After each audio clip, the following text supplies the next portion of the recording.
여러분, 성경이 말씀하는 가장 중요한 메시지가 무엇인가? 그것은 하나님이 우리를 사랑하신다고 하는 겁니다. 그래서 우리를 향한 그 하나님의 사랑의 이야기를 담아서 기록한 책이 뭡니까? 성경책이에요. 그렇죠? 여러분, 성경은 두 권으로 되어 있는 거 다 아시죠? 올 테스먼트, 뉴 테스먼트, 구약과 신약입니다. 이 테스타먼트라고 하는 것이 언약을 얘기하거든요. 그러니까 옛날 언약과 새 언약이라고 하는 거예요. 근데 이 언약이라고 하는 말을 다른 말로 약속이라고 얘기합니다. 그래서 여러분, 성경은 약속의 책이에요. 그러면 어떤 약속이 성경에 기록이 되어 있나? 우리를 구원하기 위한 하나님의 사랑과 하나님의 약속이 기록이 되어 있어요. 그게 바로 성경책입니다. 그럼 그 하나님의 사랑이 어떻게 나타나는가? 바로 이 예수님의 십자가로 나타났고, 그 십자가를 통해서 모든 구원의 계획이 완성이 된 것을 우리가 이 성경을 통해서 보게 되는 겁니다. 그래서 여러분, 예수님을 누구든지 나의 구주로 받아들이고 영접을 하면 우리는 하나님의 자녀가 되고 영원한 생명을 얻는다라고 하는 것이 이 복음이고, 이것이 이 성경이 주는 메시지입니다. 그래서 이 하나님께서 우리에게 전해주시고자 하는 그런 사랑의 메시지가 담겨져 있는 것이 바로 이 성경 말씀이다라고 하는 겁니다. 그리고 이 사랑 안에 있는 자는 결국 이 세상의 어떤 것도 하나님의 사랑에서 끊을 수 없다. 그렇게 사도 바울이 로마서 8장에서 말씀하고 있는 겁니다. 우리는 이 사실을 믿어야 돼요. 이 사실을 반드시 우리는 믿어야 됩니다. 왜 그러냐? 바로 이것이 하나님의 약속이기 때문에 그래요. 그런데 오늘 이 본문 말씀에 보면 우리가 오늘 함께 나눌 이 말씀 가운데 이 하나님과 이스라엘 사이를 갈라놓은 것이 있다, 그렇게 얘기를 하고 있어요. 2절 말씀에 보시면 오직 너희 죄악이 너희와 너희 하나님 사이를 갈라놓았고 너희 죄가 그의 얼굴을 가리워서 너희에게서 듣지 않으시게 함이니라. 여러분, 하나님과 이스라엘을 갈라놓게 만든 것이 뭐라고 얘기하고 있습니까? 죄라는 거예요. 죄. 여러분, 세상의 어떤 것도 하나님의 사랑에서 끊을 수 없다, 그렇게 분명히 고백하고 있는데 어떻게 우리 이 죄 때문에 하나님 사이와 우리 사이가 갈라질 수 있는가? 여러분, 이것을 우리가 어떻게 이해를 해야 되는가? 여러분, 그 의미는 바로 이것이에요. 하나님은 저와 여러분을 향한, 이스라엘 민족을 향한 그 사랑을 한 번도 변한 적이 없으세요. 언제나 동일하고 언제나 같았어요. 그것은 영원토록 반드시 이루어지실 거고 지켜질 것입니다. 그런데 문제는 이 백성들이 가지고 있는 죄 때문에 하나님과 이들의 관계가 멀어졌다고 하는 거예요. 그래서 여러분, 우리는 꼭 기억을 해야 되는 거예요. 이 죄라고 하는 것이 우리와 하나님 사이의 간격을 만들고 우리의 모든 기도를 막고 우리의 모든 은혜의 길을 차단하고, 그래서 결국은 우리 신앙생활하는 데 있어서 가장 큰 장애가 된다라고 하는 것을 우리는 꼭 기억을 해야 됩니다. 시편 14편 1절 말씀에 보면 어리석은 자는 그의 마음에 이르기를 하나님이 없다 하는도다. 여러분, 어리석은 자는 하나님을 보질 못해요. 하나님을 느낄 수도 없습니다. 그렇기 때문에 되는 대로 마음대로 사는 거예요. 그러다 보니까 어떤 죄든지 마음대로 짓는 그런 삶으로 나아갈 수밖에 없다고 하는 거예요. 이것이 어리석은 자의 삶임을 이 성경은 얘기하고 있는 겁니다. 여러분들이 저를 어떻게 생각하실지 모르겠지만 제가 예수님을 믿기 전에 제가 어렸을 때 참 어리석은 어린 시절을 보냈다라고 하는 그런 생각이 드는 그런 일들이 참 많습니다. 그중에 좀 한 가지만 좀 나누려고 그래요. 여러분, 제가 보기와는 다르게 어마어마하게 개구장이었었습니다. 제가 그냥 보통 심하게 노는 것이 아니고 심각하게 놀 정도로 굉장히 좀 튀는 그런 아이 중에 한 명이었어요. 제가 예수 믿고 바뀌었죠. 변했죠. 이게 참 감사한데, 이제 겨울에 눈이 많이 오잖아요. 그럼 보통 눈을 뭉쳐갖고 이렇게 막 던지고 맞히고 막 하잖아요. 근데 이게 하다 보니까 멀리 안 가는 거예요. 그래서 저는 어떻게 했느냐, 그 안에다 돌을 집어넣었어요. 참 무식하죠. 그래갖고 차들이 이렇게 다니면 저 차, 그래갖고 탁 던져갖고 그걸 누가 맞히느냐, 이걸 게임을 하는 거예요. 근데 이제 저쪽에 쭉 택시가 가는 데가 가는데 이제 내가 저걸 하겠다, 그러고 확 던졌는데 정확하게 맞았어요. 갑자기 팍 소리가 나는 거예요. 그러더니 갑자기 그 운전하시는 분이 막 두리번거리더니 저하고 눈이 마주친 거예요. 어떻게 해요? 그래서 막 차를 끌고 막 저한테 오는 거예요.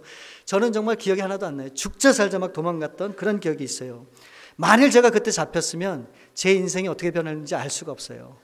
예. 그 사건 이후로 제가 완전히 그런 것에 손을 씻고 이제 새 사람이 되어서 지금 제가 목사까지 된 겁니다. 예. 여러분, 저는 죄가 뭔지 나쁜 것이 뭔지 모르고 그냥 재밌으니까 내가 하고 싶은 대로 막 그렇게 살았다고 하는 거죠. 아마 여러분들도 지금은 웃으시지만 저보다 더 심한 분 분명히 있을 거예요. 제가 압니다. 여러분, 오늘날 이 교회 가운데, 우리 믿는 사람들 가운데 우리가 참 고민하는 것들이 많잖아요. 아무리 전도를 하고 아무리 영혼을 구원하려고 그래도 이게 쉽지 않잖아요. 잘 안 되잖아요. 그리고 아무리 하나님 앞에 기도하고 간구해도 응답이 없을 때가 얼마나 많습니까? 참으로 그런 것들이 우리를 힘들게 하고 낙심하게 할 때가 여러분 한두 번이 아니잖아요. 그래서 많은 사람들이 어떻게 얘기하는 줄 아십니까? 우리가 살아가는 이 시대는 그런 시대라는 거예요. 예전과 틀리게 너무너무 어려운 그런 시대이기 때문에 이것들이 제대로 안 된다는 거예요. 그래서 신앙생활하는 것이 어렵고 이 신앙을 지킨다고 하는 것도 어렵다. 다들 그렇게 얘기를 합니다. 근데 저는 이런 말들이 동의가 안 돼요. 저는 그것이 아니라고 봐요. 여러분, 한번 잘 들어보세요. 여러분, 사람들의 편에서 생각을 해보면 얼마든지 그럴 수 있어요. 여러분, 교회를 나갈 만한 이유를 한번 대라 그러면요, 단 이유가 한 가지도 없을 거예요. 나갈 이유가 없어요. 여러분, 뭐가 좋아서 시간을 빼앗기고 교회를 나갑니까? 뭐가 좋아서 내 돈을 내고 헌금을 합니까? 또 교회를 나와도 좋은 소리 들어요? 조금 신앙생활 못하면 주위에 있는 사람들이 막 눈치를 주잖아요. 왜 이런 스트레스 받는 일을 우리가 왜 자처해서 해야 됩니까? 얼마든지 안 할 수도 있죠. 예. 차라리 그 시간에 내가 하고 싶은 취미 활동을 하고 또 혹시라도 기회가 되면 나가서 봉사도 하고 헌신도 하고 또 좋은 일을 얼마든지 할 수 있는 게 그게 우리의 자유 아니에요. 이 사람들은 그렇게 생각을 한단 말이죠. 그렇죠? 근데 여러분, 우리는 하나님 편에서 한번 생각을 해봐야 돼요. 여러분, 인류가 시작된 이후로 지금까지 이 세상이 다 바뀌었어요. 어마어마하게 바뀌었어요. 모든 것이 다 변했어요. 이 과거에 생각했던 사람들의 생각과 삶의 모습이 오늘하고 너무너무 틀려요. 그렇죠? 그러나 여러분, 우리 하나님의 역사는 오늘도 우리 가운데 되어지고 있습니까? 아닙니까? 우리 하나님의 역사는 끊임없이 우리 가운데 있단 말이에요. 우리가 어떻든 간에 우리 하나님이 저와 여러분, 아니 세상 사람들을 한 번만 만지기만 하면 우리 삶은 다 변할 수밖에 없는 거예요. 여러분, 하나님이 못하실 일이 뭐가 있습니까? 하나님이 천지를 만드신 분이에요. 그분이 지금 주무시고 계세요? 아니에요. 그분은 지금도 쉬지 않고 우리 가운데 역사하시는 하나님이시란 말이에요. 그러면 사람들이 어떻고 세상이 어떻든 간에 왜 하나님의 역사가 나타나지 않을까요? 그거는 말이 안 되는 거죠. 정말로 하나님의 뜻이 이 세상을 구원하는 거라 그러면 하나님은 반드시 그의 백성들을 통해서 이 모든 일을 이루어 가시는 거예요. 누구를 통해서 일을 합니까? 우리 교회와 우리 성도님들을 통해서 하나님이 그 일을 한다고 하는 거예요. 그러면 여러분, 잘 들으세요. 그럼 이 자리에 계신 여러분들을 통해서 하나님의 역사가 나타나야 됩니까? 아닙니까? 그런데 지금 나타나고 있습니까? 아닙니까? 나타나고 있어요? 아니에요? 왜 하나님의 역사는 점점 줄어들고 있고 나타나지 않고 있고 우리가 왜 신앙생활하는 게 이렇게 어렵습니까? 왜 이렇게 고통스럽죠? 왜 그렇게 간절히 하나님 앞에 구하는데도 아무런 응답이 없습니까? 여러분, 어떤 사람들은 그렇게 얘기를 해요. 전도하기가 너무너무 어렵다. 그거는 요즘 시대가 그런 시대이기 때문에 그렇다. 그 충분한 이유를 다 설명을 해요. 다 들어보면요, 납득이 갑니다. 이해가 돼요. 우리가 신앙생활을 할 수 없게끔 만드는 수많은 유혹들이 얼마나 많은지 몰라요. 정말 많아요. 그렇기 때문에 우리가 신앙생활하는 것이 결코 쉽지가 분명히 않죠. 이게 정말로 어려워요. 정말 어렵단 말이죠. 근데 여러분, 그러면요, 우리가 전도를 하는 그 대상들이 문제가 있어서 그렇습니까? 그렇게 생각하세요? 여러분, 예수님을 안 믿는 사람들은 2000년 전에 있었던 사람이나 100년 전에 있던 사람이나 오늘날도 다 마찬가지예요. 그때도 어려웠고 지금도 어려운 거예요. 어차피 어려웠던 분들이에요. 그분들한테 문제가 있는 게 아니에요. 그럼 도대체 왜 전도가 안 되고 하나님의 역사가 나타나지 않는가? 왜 그럴까요? 그럼 누구한테 이게 문제가 있다고 하는 걸까요? 누구 때문에 있는 거예요? 우리 때문에 있는 거예요. 우리 때문에 있는 거란 말이죠. 오늘 본 말씀 1절을 보면 여호와의 손이 짧아 구원하지 못하심도 아니요 귀가 둔하여 듣지 못하심도 아니라. 여러분, 하나님께서는요, 우리를 정말로 구원해 주시길 원하세요. 우리의 모든 것을 듣기를 원하시는 분이세요. 그런데 하나님이 그렇게 할 수 없다는 거예요. 하나님의 마음은 그런데 그렇게 할 수가 없다는 거예요. 왜 그럴까요? 왜 그래요? 우리의 죄 때문에 그렇다는 거예요. 우리 죄 때문에. 여러분, 시편 3편을 보면 다윗이 지은 시입니다. 다윗이 그의 일생에 있어서 가장 힘들고 어려웠을 때 지은 시가 바로 시편 3편이에요. 여러분, 다윗이 왕으로 있을 때 그 아들 압살롬이 이 반역을 하게 됩니다. 그때 이 다윗은 얼마나 급했던지 맨발로 도망을 갔어요. 정말로 처참하죠.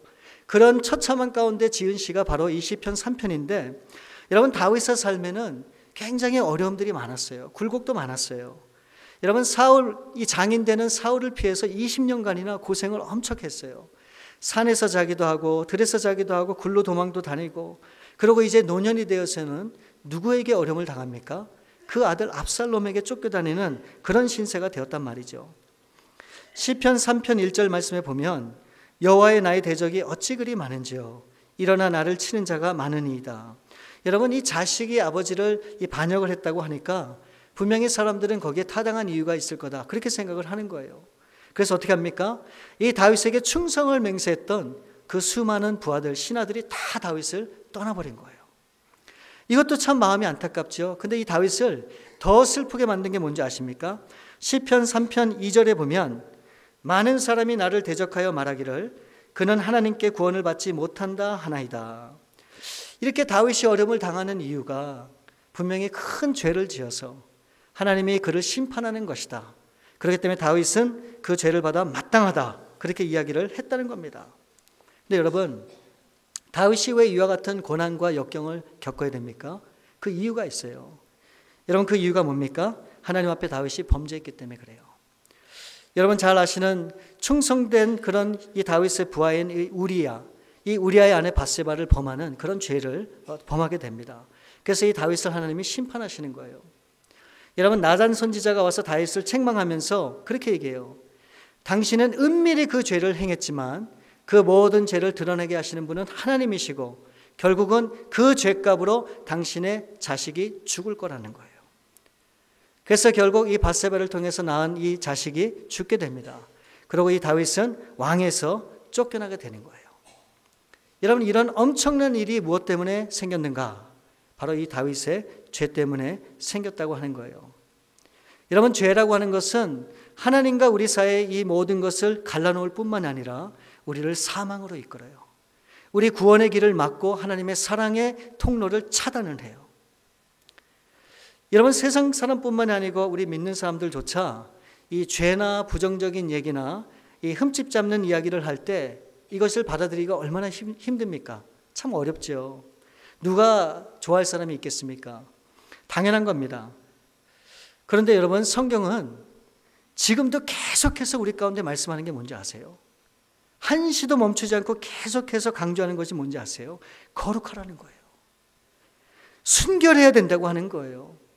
정직하라고 하는 거예요. 깨끗하라고 말씀하고 있는 거예요. 여러분, 이와 같은 성경의 요구에 합당한 삶을 사시는 분이 얼마나 있습니까? 우리는 다 부족하잖아요. 그렇게 정말 살고 싶은데 그렇게 못 사는 우리가 참 안타깝잖아요. 우리 자신을 볼 때도요. 우리가 다 부족하기 때문에 그런 겁니다. 제가 그래서 이 말씀을 준비하면서 이것은 먼저 저에게 주시는 그런 말씀이고, 또 이 말씀을 준비하면서 여러분에게 정말 드리고 싶은 메시지는 바로 이거예요. 좀 잘해봤으면 좋겠다는 거예요. 그리고 주님 안에서 정말 멋지게 한번 살아봤으면 좋겠다는 겁니다. 무엇으로요? 우리의 믿음과 신앙으로. 예. 여러분, 하나님 앞에 쓰임받기 위해서 우리에게 무엇이 필요합니까? 예, 능력도 필요하고 지혜도 필요하고 믿음도 필요하고 또 기도도 말씀도 건강도 물질도 많은 것들이 우리에게 필요해요. 그렇죠? 근데 여러분, 가장 먼저 우리에게 있어야 될 게 무엇인가? 그것은 거룩한 모습이에요. 거룩한 모습. 여러분, 다른 능력은 없고 다른 건 아무것도 없어도 정말 이 하나님이 주시는 이 거룩함을 내가 한번 살아보겠다라고 하는 마음을 갖고 그렇게 발걸음을 옮기는 바로 그런 사람 하나님이 기뻐하시는 거예요. 정말 우리는 이 거룩한 모습으로 설 수 있어야 됩니다. 왜요? 우리 하나님이 거룩하시기 때문에. 그래서 여러분, 우리는 반드시 거룩한 모습으로 이 하나님과의 이 회복이 우리 가운데 분명히 있어야 되는 거예요. 그럼 여러분, 하나님과 우리 사이에 갈라진 이 차이를 우리가 어떻게 회복할 수 있는가, 그 회복할 수 있는 길이 무엇인가, 두 가지로 우리가 말씀을 나누기 원합니다. 그 첫 번째는 죄를 미워해야 돼요. 죄를 미워해야 돼요. 시편 5편 4절에 보면 주는 주와 죄악을 기뻐하는 신이 아니시니 악이 주와 함께 머물지 못하며. 여러분, 우리 하나님은 죄악을 기뻐하시는 하나님이 절대로 아닙니다. 절대로 아니세요. 그리고 또한 악과 함께 머물 수 있는 그런 하나님도 아니신 거예요. 근데 우리 하나님을 믿는 우리 주의 자녀들이 너무나 이 죄에 대해서 쉽게 생각하는 그런 것을 보게 돼요. 사실은 작은 죄나 큰 죄나 이 죄라고 하는 것은 다 마찬가지인데 우리가 이것을 너무 안이하게 생각하는 그럴 때가 있는 것 같습니다. 여러분, 1불을 훔칠 때는 아무렇지도 않게 생각해요. 그러나 100불이나 큰 돈을 훔칠 때는 마음이 막 두근거리잖아요. 여러분, 왜 그렇습니까? 이 죄에 대한 그 생각이 잘못됐기 때문에 그래요. 여러분, 죄라고 하는 것은 우리가 어떤 모양이든 그것은 하나님 앞에 바람직한 것이 절대로 아니에요. 그렇기 때문에 우리가 작은 죄라 할지라도 우리 마음 가운데 두려움이 있어야 되는 거예요. 정말로 두려움 가운데 그런 것들이 있어야 된다는 겁니다. 잠언 6장 16절부터 19절 말씀에 보면, 제가 다 읽진 않겠지만 여기에 보면 하나님이 미워하는 7가지 죄가 나와요. 7가지 죄. 교만한 눈, 거짓된 혀, 무죄한 자의 피를 흘리는 손, 악한 괴계를 꾀하는 마음, 악으로 달려가는 발, 거짓 망령된 증언, 또 형제 사이를 이간하는 것. 여러분, 이게 무엇을 얘기합니까? 우리의 눈과 발과 이 손과 혀와 이 모든 마음, 이게 뭘 얘기하는 거예요? 우리의 전부를 얘기해요. 우리가 얼마든지 우리의 삶을 통해서 우리 죄를 지을 수 있는 가능성이 있다고 하는 것을 우리 가운데 말씀하고 있는 거예요. 그래서 우리는 항상 이 죄에 대해서 민감해야 되고 항상 우리 자신을 잘 살펴야 된다라고 하는 것을 말씀하고 있는 거예요. 여러분, 어리석은 사람은 죄를 절대로 두려워하지 않습니다. 그러나 정말 주님을 사랑하고 주님을 믿고 따라가는 사람은 정말 이 죄가 두려울 수밖에 없어요. 어느 한순간에 내가 넘어질 수 있을지 모르기 때문에 항상 불안한 거예요. 여러분, 우리는 마귀 앞에서는 담대해야 되지만 우리는 그렇기 때문에 죄 앞에서는 우리는 반드시 이 두려운 마음을 갖고 있어야 돼요. 왜요? 조금만 방심하면 우리가 넘어질 수 있기 때문에 그렇습니다. 여러분, 엘리 제사장의 두 아들 아시죠? 홈리와 비느하스. 이들은 제사장입니다. 하나님의 사람들이에요. 구별된 사람이에요. 근데 여러분, 이들이 어떤 죄를 범하는지 아십니까? 하나님 앞에 드려진 제물을 제물로 보지 않았어요. 그것을 고기로 봤어요. 그래서 가장 좋은 고기를 취해서 하나님 앞에 드리지 않고 자신들이 먹고 그것을 킵하는 거예요. 그것뿐만이 아니에요. 이 성전에서 시종드는 여종들이 있었는데 이 여종들을 여종으로 본 게 아니에요. 여자로 봤어요. 그래서 어떻게 합니까? 하나님이 기뻐하지 않는 그런 룰을 범하게 되는 그런 죄를 이들이 짓게 되는 겁니다. 여러분, 그래서 우리는 이 어떤 죄든지 죄에 대해서 우리는 정말로 몸부림을 쳐야 돼요. 정말 그 죄에 휩쓰이지 않고 그 죄를 짓지 않도록 우리는 정말로 부단히 노력을 해야 되는 겁니다. 여러분, 우리는 죄를 고백하면 하나님께서 우리의 모든 죄를 용서해 주신다고 하는 것을 다 알아요. 그래서 회개 기도하면 하나님께서 내 죄를 용서해 주셨기 때문에 나는 이제 괜찮아 라고 스스로 그렇게 생각할 때가 얼마나 많습니까? 그러면서도 계속해서 같은 죄를 반복을 하는 정말 저와 여러분들의 모습이 솔직히 있지 않습니까? 여러분, 이게 마치 뭐와 같은지 아십니까? 이 신호등이 없는 4차선을 그냥 마구 달리는 차와 같아요. 여러분, 그렇게 한번 마구 달려본다고 생각을 해보세요. 마지막에 어떻게 될까요? 죽을 수도 있어요. 크게 사고 날 수가 있는 겁니다. 그 때문에 우리는 이 죄에 대해서 어떤 죄든 간에 무심코 넘길 것이 아니고 우리는 정말로 이 죄에 대해서 분명히 기억을 하고 정말 그 죄를 짓지 않도록 우리는 철저하게 돌이키는 삶이 우리 가운데 있어야 되는 겁니다. 여러분, 우리가 회개를 하면서도 진짜 회개가 안 되는 이유, 바로 그것이 분명히 있어요. 정말로 하나님이 기뻐하는 그런 회개를 하지 않았기 때문에 그래요. 그래서 우리는 구원에 이르는 회개를 분명히 해야 됩니다. 그렇다면 여러분, 이 구원에 이르는 진정한 회개는 무엇인가? 이걸 여러분들이 꼭 기억할 수 있길 바랍니다. 그것은요, 배상을 하는 거예요. 대가를 지불하는 거예요. 여러분, 출애굽기 22장 1절 말씀에 보면 사람이 소나 양을 도둑질하여 잡거나 팔면 그는 소 한 마리에 소 5마리로 갚고 양 한 마리에 양 4마리로 갚을 지니라. 여러분, 소 한 마리를 도둑질하면 몇 마리 갚으라고요? 5마리. 양을 도둑질하면 양을 몇 마리 갚으라고요? 4마리 갚으라는 거예요. 여러분, 우리는 하나님 앞에만 회개하면 모든 것이 다 됐다 생각을 합니다. 근데 여러분, 우리는 하나님 앞에 용서함을 받을 수 있을지 모르지만 우리 가운데 상처를 당하고 아픔을 당한 사람들의 그 마음과 그 삶은 어떻게 합니까? 우리는 입술로만 회개하면 다 되는 것이 절대로 아니에요. 그렇게 하기 때문에 근본적으로 우리의 삶이 변화되지 않는 겁니다. 여러분, 우리가 회개할 때 하나님 앞에 하는 것은 당연합니다. 그러나 거기서 끝나면 안 돼요. 내가 잘못하고 내가 실수하고 나로 상처를 입은 사람들이 있다면 과감하게 가서 분명히 그 대가를 치러야 돼요. 그 대가는 다 사람마다 틀릴 거예요. 용서를 구할 수도 있고 그 사람을 위해서 끊임없이 기도할 수 있고 늘 평생 빚진 마음으로 살아갈 수도 있고 기쁜 마음으로 감사로 그 사람을 섬길 수도 있는 거예요. 여러분, 그런 삶이 우리 가운데 있지 않다면 우리의 이 회개는 그냥 허공을 도는 회개로 끝나고 말 거예요. 그리고 여전히 우리는 죄를 짓게 되고 여전히 우리 하나님이 기뻐하지 않는 세상에서 방황할 수밖에 없는 그런 삶을 살 수밖에 없는 거예요. 여러분, 삭개오를 아시죠? 여러분, 삭개오가 뽕나무에서 예수님을 만나서 구원을 얻습니다. 그리고 그의 삶이 변화됐어요. 여러분, 삭개오가 정말로 변화된 그 근본적인 원인이 어디 있는지 아세요? 이거는 제 생각입니다. 이거는 제 생각이에요. 틀릴 수도 있습니다. 여러분, 삭개오가 진정 변화된 것은 어떻게 변화된 건지 아십니까? 예수님 때문이가 아니에요. 저는 그렇게 봐요. 여러분, 삭개오가 정말로 변화된 것은 그의 고백 때문에 그래요. 여러분, 삭개오가 뭐라고 예수님 앞에 고백합니까? 나의 재산을 가난한 사람들에게 절반을 나눠주겠다고 얘기를 해요. 그리고 혹시라도 내가 죄를 짓고 내가 토색한 일이 있으면 4배나 갚겠다고 얘기를 하는 거예요. 여러분, 그 얘기는 뭡니까? 이 삭개오는 자신이 죄를 지었다고 생각을 하지 않아요. 그래도 만에 하나 혹 이 삭개오 때문에 혹시라도 시험받고 고통당하고 아픈 사람들이 있을 수도 있으니까 그 사람들을 위해서 내가 4배나 갚겠다, 이렇게 고백을 하는 거예요. 그러고 나서 이 삭개오의 삶이 완전히 변화된 그런 모습을 우리가 보게 되는 거예요. 여러분, 우리는 교회 나와서 신앙생활하면서 말로만 우리는 하려고 그래요. 그리고 한 번 말하면 그것이 다라고 생각을 해요. 그리고 어떤 변화도 없고 그 어떤 놀라운 하나님의 역사를 나타나지도 않는 거예요. 왜 그렇습니까? 우리는 입술로만 고백을 하고 우리의 마음으로만 하기 때문에 그래요. 여러분, 신앙은 그게 아니죠. 우리가 믿는 하나님은 그런 분이 아니란 말이에요. 우리가 정말로 자백하고 우리가 고백하고 정말 죄를 지었다고 생각하면 어떻게 됩니까? 정말 우리 몸을 찢어야 돼요. 정말로 하나님 앞에 간절히 기도해야 돼요. 다시는 그런 죄를 안 범할 수 있도록. 그리고 그런 일이 있다면 담대히 우리는 어떻게 됩니까? 그 대가를 치러야 돼요. 그래야지만 변화가 일어나는 거예요. 그래야지만 하나님이 기뻐하는 삶으로 우리가 쓰임받을 수가 있는 거예요. 여러분, 그게 신앙이라고 저는 분명히 믿습니다. 오늘날 왜 우리 가운데 변화가 없습니까?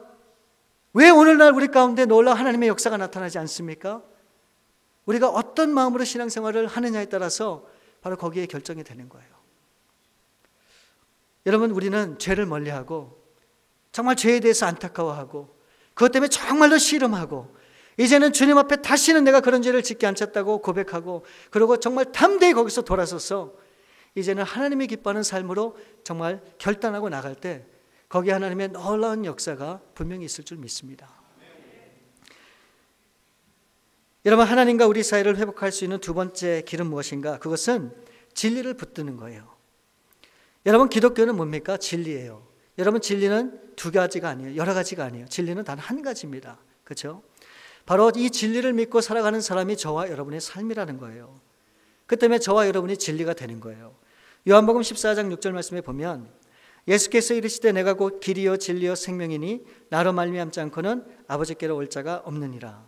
여러분, 예수님이 진리시고 그 예수님을 내가 믿고 내 마음에 모시고 내가 그 예수님을 믿고 따라가는 바로 그 삶에 하나님의 진리가 나타나야 되는 거예요. 여러분이 믿는 사람들이 입버릇처럼 뭐라고 얘기합니까? 진리, 진리. 여러분, 이 세상에서 가장 많은 진리를 얘기하는 곳이 어디입니까? 우리 교회란 말이죠. 여러분, 이 진리가 뭐예요? 진리는 변하지 않는 거예요. 바로 그게 하나님의 말씀이에요. 그 말씀을 믿고 따라가는 삶이 우리의 신앙이라고 하는 겁니다. 그래서 그 말씀 위에 우리가 생각하는 바, 우리가 믿는 바, 우리가 마음먹는 바를 가지고 이 진리 가운데 우리가 나가는 삶이 우리 그리스도인의 삶이에요. 그리고 그 진리 되신 주님을 바라보면서 오늘도 내일도 기쁨으로 따라가는 삶이 바로 우리 모두의 삶이라는 겁니다. 여러분, 우리가 이 세상에 죄악과 싸워서 승리할 수 있는 방법이 뭐가 있을까요? 힘으로 될까요? 능으로 될까요? 오로지 한 가지로 될 수 있어요. 그건 뭐냐? 그건 예수님을 통해서요. 예수님만이 우리를 이길 수 있도록 도와주시는 거예요. 예수님만의 힘의 근원이고 능력이 되시기 때문에 그 예수님 때문에 우리가 이길 수 있는 거예요. 여러분, 하루에 여러분들 예수님 몇 번이나 생각하세요? 정말 예수님과 동행하고 계십니까? 그 주님과 대화하고 그 주님과 함께하는 삶을 매일매일 살고 계세요? 여러분, 우리의 삶의 놀라운 변화는 우리의 기도에 있지 않고 말씀에 있지 않아요. 우리가 얼마나 기도했는가, 얼마나 말씀을 많이 하는가, 얼마나 헌신했는가, 거기에 있지 않습니다. 우리의 삶을 정말로 변화시키는 것은 우리 주님이 이 시간도 나와 함께할 때 우리의 삶이 변화가 되는 거예요. 그래서 우리는 항상 주님을 우리 마음속에 품어야 돼요. 여러분, 우리 교회표가 뭐예요? 주님의 마음을 품으라. 이 마음은 앞으로 품겠다는 것이 아니에요. 지금 이 시간 품어야 되는 거예요. 나의 삶의 현장 가운데, 나의 삶의 구석구석 가운데, 나의 발걸음 가운데 이 마음이 우리 가운데 있어야 되는 걸 분명히 말씀하고 있는 겁니다. 여러분, 시편 16편 8절 말씀에 보면 내가 여호와를 항상 내 앞에 모시며 그가 나의 오른쪽에 계심으로 내가 흔들리지 아니하리로다. 여러분, 다윗이 뭐라고 고백합니까? 다윗은 항상 내 앞에 주님이 계시다고 하는 것을 믿었던 사람이에요. 그리고 그것을 고백했던 사람이에요. 근데 여러분, 밧세바와 이 간음을 하고 죄를 범할 때 이 다윗은 그 사실을 잊어버리고 말았어요. 여러분, 항상 내 앞에 주님을 모신다면 우리가 어떻게 범죄할 수 있습니까? 여러분, 이 다윗이 왕이 되고 나니까 어느덧 자신이 고백했던 그 하나님이 사라지고 만 거예요. 없어지고 만 거예요. 여러분, 이 다윗이 사울 왕으로부터 쫓겨다니는 그 힘들고 어려운 과정 가운데 늘 이 다윗은 그 신앙이 있었어요. 내가 비록 힘들고 어렵지만 우리 하나님이 나와 함께 계시기 때문에, 나를 아시기 때문에, 그리고 거기서 힘을 받고 용기를 얻고 그래도 묵묵히 그 길을 걸어갈 수 있었던 거예요. 근데 이 순간에 어떻게 됩니까? 이 눈이 어두워지고 욕심이 생기고 그래서 결국 죄를 범하는 이 다윗의 모습을 우리가 보게 되는 거예요. 여러분, 우리는 죄를 이겨야 하나님의 놀라운 축복이 임하는 겁니다. 우리는 죄를 이겨야 하나님의 놀라운 은혜가 우리 가운데 임하는 거예요. 여러분, 그래야지만 우리가 하나님 앞에 분명히 쓰임을 받을 수 있는 거예요. 여러분, 삶의 여러 가지 매듭이 잘못 맺어진 분들이 있으면 여러분들 그 모든 것을 다 주님 앞에 내려놓으세요. 혹시라도 여러분 마음속에 갖고 있었던 죄악들이 정말 해결할 수 없는 그런 것이라면 우리 하나님 앞에 다 내려놓으세요. 그리고 다시 한번 시작하세요. 원점으로 가세요. 하나님은 우리의 죄를 절대 물으시지 않으십니다. 우리가 하나님 앞에 우리 죄를 자백만 하면 하나님은 우리가 어떤 죄를 지었던 모든 것을 다 용서해 주시는 하나님이세요. 우리가 죄를 갖고 있는 이상 우리가 하나님 앞에 나아갈 수가 없는 거예요. 쓰임받을 수가 없는 거예요. 우리 가운데 소망이 없는 거예요. 여러분, 그 모든 죄를 다 우리가 해결을 해야 됩니다. 다 내려놔야 돼요. 다 사함을 받아야 돼요. 깨끗함을 받아야 되는 겁니다. 우리 하나님은 저와 여러분을 얼마나 사랑하는지 몰라요. 우리가 정말로 잘 되기를 원하세요. 우리가 매일매일 기쁨 가운데 살기를 원하세요. 그래서 하나님이 예비하신 천국의 놀라운 은혜를, 그 축복을 매일매일 우리 가운데 주기를 원하세요. 우리가 못 받는 이유가 뭐예요? 우리가 못 받는 이유가 뭐예요? 단 한 가지예요. 바로 죄라고 하는 거예요. 하나님이 우리를 구원을 못 하시는 분이 아니세요. 우리의 기도를 못 들으시는 그런 하나님이 절대로 아니십니다. 우리의 모든 것을 아시고 우리의 모든 것을 인도하시는 그런 하나님이세요. 우리가 그렇다면 하나님의 마음은 어떠시겠어요? 찢어지는 거예요. 제발 좀 돌아와라. 그것 좀 해결해 다오. 우리 하나님의 그 마음과 심정을 우리가 알아야 됩니다. 여러분, 우리 하나님은 죄를 싫어하세요. 미워하세요. 우리의 모든 작은 죄라도 다 우리 주님 앞에 내려놓으시고 이제 하나님께서 우리의 모든 죄를 다 사하시고 이제 하나님이 역사하시는 저와 여러분들의 삶이 될 수 있기를 바랍니다.